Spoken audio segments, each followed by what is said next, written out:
Hello and welcome back. Welcome to Negotiate Value Lesson 4. This is a big lesson, an important one, and we're only a few weeks in, but we're already going to be discussing and practicing one of the most important skills that you'll get from this course. One of the key takeaways, and that is the ability to look at a purchase, to look at a transaction, and to size it up. To say, hey, where's the value in this transaction? Where's the surplus? Who's getting it? And importantly, do I want to be a part of it or not? So when it comes to takeaways that you'll use, this is one of the most important skills, and it is a skill, and you get better by practicing it. I'm sure you've probably done this before. You've been a judge of transactions or a critic of value, and what we want to do is become a little more organized in the way we're thinking about that and become more practiced at that. So let's get right into it right away.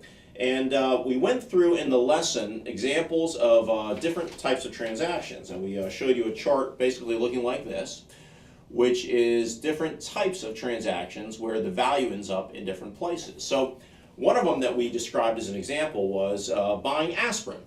Now, aspirin is extremely inexpensive. You can get a bottle of 100 aspirin for 99 cents. I saw this just the other day.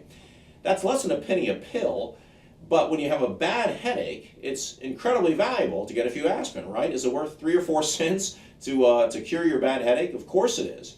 So in my mind, aspirin is one of those examples of column A here. That is a very high surplus for the buyer and pretty low profit for the seller, right? There's not much money to be made when you're selling dollar jars of aspirin. Now, that's one example. Let's think of a very different type of purchase. Let's think of buying concert tickets. Whoever the hottest act in town is. Let's say it's Taylor Swift, or if you don't like Taylor Swift, Bruce Springsteen maybe, somebody you like, fill in the blank, and you buy a ticket for their concert. Now, those tickets, let's say it's $100. They're not cheap, and for the very big shows, the very popular shows, they sell out the shows. That's extremely profitable for the seller, but it's also really profitable for the buyer. So you look at the people that go to those concerts, they're having a ton of fun. They're getting a lot of surplus. They're throwing their hands in the air, they're screaming, they're enjoying everything, and they're telling stories about it for years to come. So I would say that's a good example of column B here. That is a high surplus purchase all around. It's great for the seller and great for the buyer. But let's take a twist on that. Let's say it's the same Taylor Swift concert, but instead of being the huge Taylor Swift maniac going, you're now the dad or the mom. You're the parent of your teenage kids and maybe some neighborhood kids as well. You're the chaperone that has to go along with that group. And it's not really your kind of music, and it's not really your scene, so you're just barely enjoying it and getting through the evening. That's a little bit more like maybe transaction C, right? Where Taylor Swift and her gang, they're still doing quite well, making a lot of money, but it's not really the same value for you as the buyer. You don't experience that. So I want to draw out 2 important lessons from those few examples. And the first is, the first is that transactions are not equal. Right? Some have more surplus and some have less. So obviously you buy things for different prices, but when you think it through, there's some where there's not the proportional value. Okay, that's the first thing. You need to be critical in thinking about it in that way. And then the second one, which is again sort of obvious once you think about it, is that the same 2 people can buy the same thing but get very different value out of it. So the kid, the rabid fan going to the Taylor Swift concert versus the adult who's just kind of dragged there, that's going to be a very different experience and very different benefit, right? Very different top line for each of them, which means a very different amount of surplus for each of them. So as we go further in this course, we're going to have specific tools on how to identify and define and quantify what your benefit is and really drill into that, because becoming an expert and understanding your benefit is a key to getting more value out of purchases and transactions. But right now we just want to make that point. Now let's illustrate with one more example. Let's say fast food. For me, fast food is a low surplus transaction all around. The seller is not making much on it. They're selling a meal for $5. There's not much profit in that. And for me, it's barely worth that. So I don't go eat much fast food because it's really not worth that much for me. Now, you might disagree. You might say, well, I like the food a lot, or I do it in a way that's a little bit more nutritional, or it's very convenient for me because it's right on the way from A to B and I get to stop by and get a meal quickly. There are lots of things that might make fast food a different purchase for you than it is for me.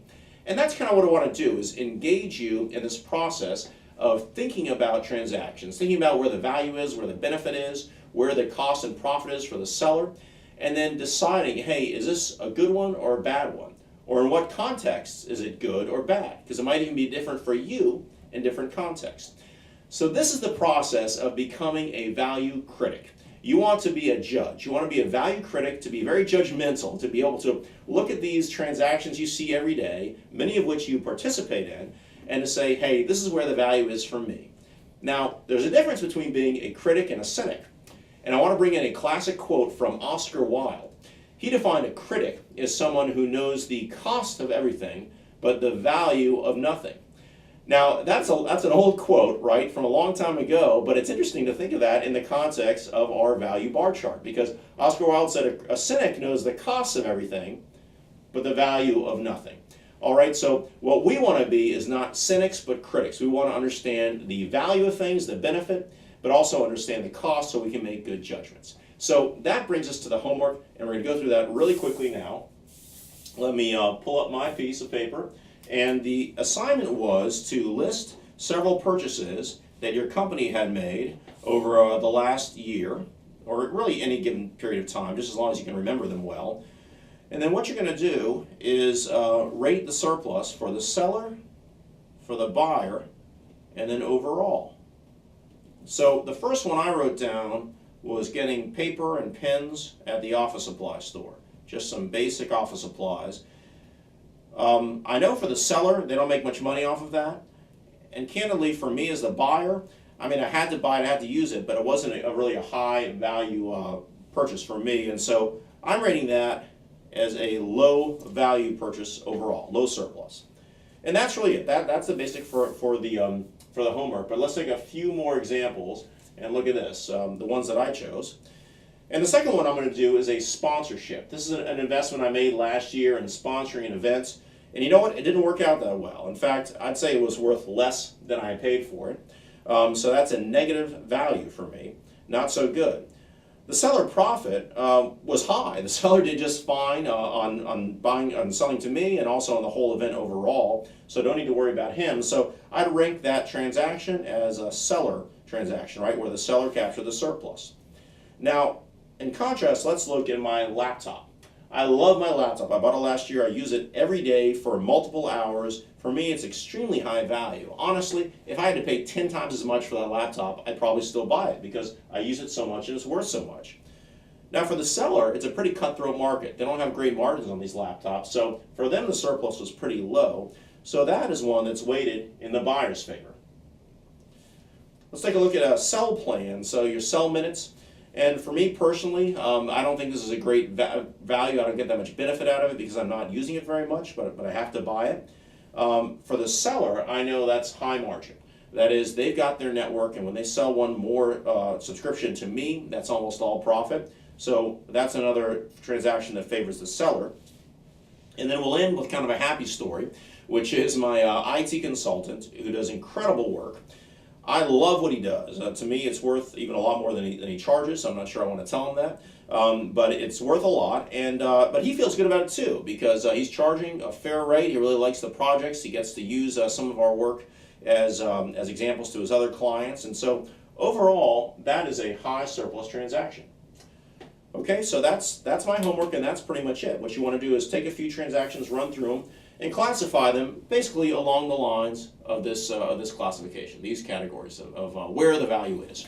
Now, so while we're judging, let's go to one of the fun subjects, which is reality TV and TV competitions. And I think I promised I'd tell you who my favorite judges were and what my favorite TV show was. So back in the day, one of the originals, Simon Cowell, I think he was great. I know he's on a different show now, but you know, the early American Idol days, I felt like he wasn't mean. Maybe sometimes he was, but really, he was very sophisticated, I thought, in his critique, and he gave real input that was useful in some cases, but worthwhile, and sort of saying, hey, this guy, this gal is not going to make it, they are going to make it, this is where they're good, this is where they're weak. I thought he was great. I love Tom Colicchio on Top Chef as well. I think he's good.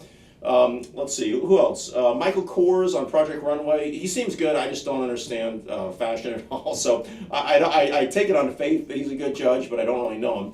Or know the subject. And then my very favorite reality TV show, the competition-wise, is one called The Next Food Network Star. And I don't know if you've seen the show, but I recommend it. And what I like about all the judges is they're all extremely constructive, and they sort of they're hard on people at times, and they're very realistic, but they're very constructive in sort of getting people to identify what their true point of view is and to present that in the best way on the show. So, hey, that's my take on reality TV. It does fit in sort of to this, right? And even if it doesn't, it's fun, and this is the bonus. So I'll see you for the next lesson. Do your homework and keep looking for high surplus transactions. Keep looking for value.